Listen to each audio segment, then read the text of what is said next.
Palitana RMD ગિરિવિહાર હોસ્પિટલમાં લકવાગ્રસ્ત યુવકને સંતુષ્ટ સારવાર મળી હોસ્પિટલનો આભાર વ્યક્ત કર્યો।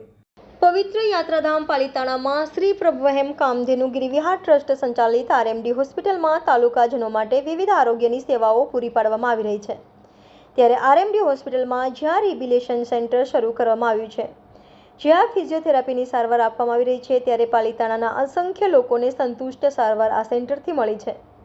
પાલિતાણા તાલુકાના હડમતિયા ગામના દર્શનભાઈ કાજાવદરા નામના યુવકને જીબીએસ વાયરસના લીધે લકવો થઈ ગયો હતો, જેને લઈને પાલિતાણા આરએમડી હોસ્પિટલના જ્યાં રિહેબી સેન્ટરમાં તેમને સારવાર શરૂ કરાવી, જેમાં તેમને પહેલાં ચાલવામાં બેસવામાં તકલીફ હતી। ત્યારબાદ 2 મહિનાથી જ્યાં રિહેબ એન્ડ ઇન્સ્ટિટ્યૂટ સેન્ટરમાં સારવાર લેતા દર્દીને ચાલવામાં બેસીને ઊભું થવામાં, વાહન ચલાવવામાં તકલીફ હતી, જે તકલીફ દૂર થઈ અને 2 મહિનાની સારવારમાં તેમને 80% થી 90% રાહત જણાઈ।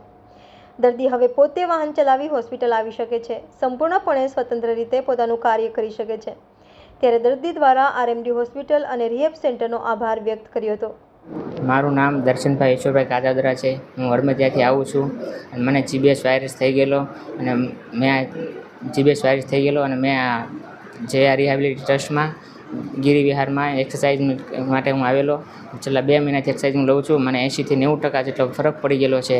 હું જે રિહેબિલિટી ટ્રસ્ટ તથા આરએમડી સંસ્થાનો ખૂબ આભાર માનું છું, તથા સ્ટાફનો આભાર માનું છું, ડૉક્ટરોનો આભાર માનું છું કે એની ડૉક્ટરોએ મારામાં ઘણી મહેનત કરી અને મને 80-90% રાહત કરી અને મેં ચાલતો કરી આપ્યો। એ માટે હું સૌનો આભાર માનું છું।